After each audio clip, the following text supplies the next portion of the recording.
असम की सत्ता कौन संभालेगा, इसका फैसला 4 मई को होगा, जब विधानसभा चुनाव के नतीजों का ऐलान किया जाएगा। लेकिन उससे पहले ही असम की एक महिला ने हेमंता सरकार की वापसी की बड़ी भविष्यवाणी कर दी है। नतीजों से पहले ही बीजेपी की जीत की भविष्यवाणी।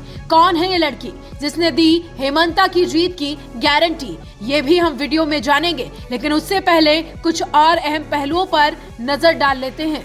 अप्रैल में असम में हुई बम्पर वोटिंग के साथ नेताओं की किस्मत ईवीएम में कैद हो चुकी है और इसी के साथ अब नतीजों का काउंटडाउन भी शुरू हो चुका है, जब 4 मई को यह ऐलान होगा कि असम की सत्ता पर कौन राज करेगा। लेकिन उससे पहले ही ना कोई एग्जिट पोल और ना ही कोई सर्वे, बल्कि एक महिला ने भविष्यवाणी की कि असम सरकार की किस्मत खुलने वाली है और एक बार फिर से हेमंता सरकार ही असम में बनेगी। साथ ही साथ ये महिला कोई और नहीं बल्कि ये बरुआ है, जिनके पति पीयूष हजारिका खुद चुनावी मैदान में उतरकर अपनी किस्मत को आजमा रहे हैं। दरअसल 9 अप्रैल को असम में जब वोटिंग हो रही थी, उससे ठीक पहले असम सरकार में मंत्री पीयूष हजारिका मोरीगांव जिले में स्थित भगवान विष्णु के दरबार में पत्नी के साथ माथा टेकने पहुंचे और दोनों ने पूरे विधि विधान के साथ मंदिर में पूजा पाठ भी किया।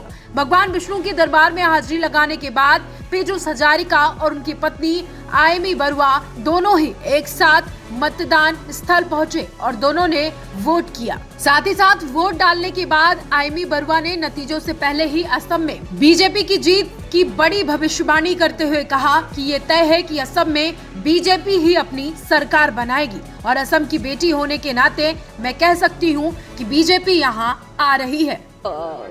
बारिश भी नहीं है, भगवान ने भी साथ दिया है सबको कि सब सही तरह से हो जाए और मुझे लगता है लोग इस बार डेवलपमेंट के साथ रहेंगे और डेवलपमेंट के लिए असम को और आगे ले जाने के लिए अपना वोट डालेंगे। जरूर। और मोदी जी आज ट्वीट किए हैं, बोले हैं कि 2029 में वुमेन रिजर्वेशन बिल लागू किया जाएगा 33%। हाँ, ये बहुत असेंबली में और पार्लियामेंट। ये बहुत अच्छी बात है क्योंकि जितना भी मीटिंग्स हमने की है सभाओं में, हमने देखा है कि महिलाओं की उपस्थिति सबसे ज्यादा होता है, तो ये बहुत अच्छी बात है। महिलाएं अभी सिर्फ घर ही नहीं चलाते हैं, देश भी चलाएंगे, ये बहुत अच्छी बात है। रिजर्वेशन 33% मिलेगा, बहुत अच्छी बात है। मुझे लगता है कि महिला आगे आना चाहिए क्योंकि महिलाएं मतलब उनका जो हर जगह पे उनका जो मतलब से होता है, उनका जो काम करने का तरीका होता है, मुझे लगता है कि हमारे समाज को और आगे लेके जाएंगे। मोदी जी का स्टेप को कैसे देखते हैं? बहुत अच्छा, बहुत अच्छा। मैं महिला होते हुए मुझे बहुत अच्छा लगा।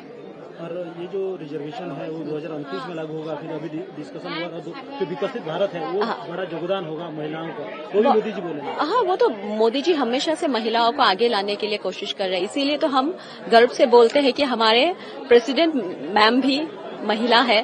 तो वो हर कोई चाहते हैं कि असम ही नहीं पूरा भारत आगे जाए और मैं तो असमिया हूँ, तो मैं हमेशा चाहती हूँ कि हमारा असम आगे जाए, तो असम और भारत एक साथ आगे जाए, यही चाहती हूँ। मोदी जी को स्वागत, बहुत बहुत स्वागत है। नेशनल फिल्म अवार्ड जीत चुकी एक्ट्रेस आयमी बरुआ एक दिग्गज कलाकार के साथ साथ असम सरकार में दिग्गज मंत्री पीयूष हजारिका की पत्नी भी हैं और असम की राजनीति के बारे में एक अच्छी खासी जानकारी भी रखती है। यही वजह है कि उन्होंने सियासी हवा का रुख भांपते हुए नतीजों से पहले ही भविष्यवाणी कर दी है कि इस बार भी असम में बीजेपी चुनाव जीतने जा रही है और एक बार फिर हेमंता शर्मा मुख्यमंत्री बनने को तैयार है। अब जान लेते हैं कि आखिरकार आयमी बरुआ है कौन। आयमी बरुआ का जन्म असम के नागगांव जिले में हुआ और उनके पिता पूर्ण बरुआ एसपी रह चुके हैं। समाज शास्त्र में मास्टर डिग्री और अर्थशास्त्र में गोल्ड मेडलिस्ट रह चुकी हैं। एक्ट्रेस आयमी बरुआ 14 साल की उम्र में फिल्मी करियर की शुरुआत करने वाली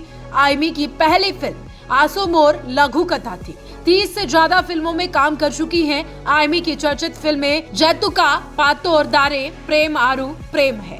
आयमी बरुआ की डिमासा भाषा में बनी फिल्म सेमखोर को 68वें राष्ट्रीय फिल्म पुरस्कार में 2 पुरस्कार मिल चुके हैं।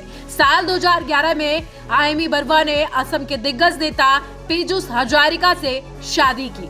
दोनों को 2 बच्चे हैं। आयमी बरुआ खुद राजनीति में नहीं, लेकिन अपनी पति के लिए सक्रिय रूप से चुनाव प्रचार करती रहती हैं। तो वहीं पीयूष हजारिका के बारे में आपको बता दें कि साल 2015 में जब असम की राजनीति में बड़ा मोड़ आया और हेमंता बिश्वा शर्मा जैसे कई दिग्गज नेता कांग्रेस छोड़कर बीजेपी में शामिल हुए, तो उनमें से एक नाम पीयूष हजारिका का भी था, जो कभी कांग्रेस के दिग्गज नेता हुआ करते थे और साल 2011 में और पहली बार नागांव जिले की राह विधानसभा सीट से कांग्रेस के टिकट पर चुनाव जीतकर विधायक बने थे।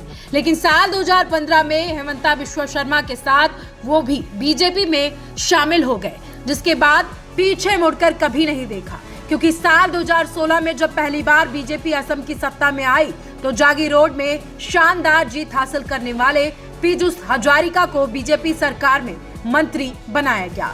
इतना ही नहीं, साल 2021 के विधानसभा चुनाव में जब बीजेपी ने दोबारा प्रचंड जीत हासिल की तो इस बार पीयूष हजारिका को हेमंता बिश्वा शर्मा की सरकार में जल संसाधन, सूचना एवं जनसंपर्क के साथ साथ संसदीय कार्य जैसे अहम विभागों की जिम्मेदारी सौंपते हुए कैबिनेट मंत्री बनाया गया।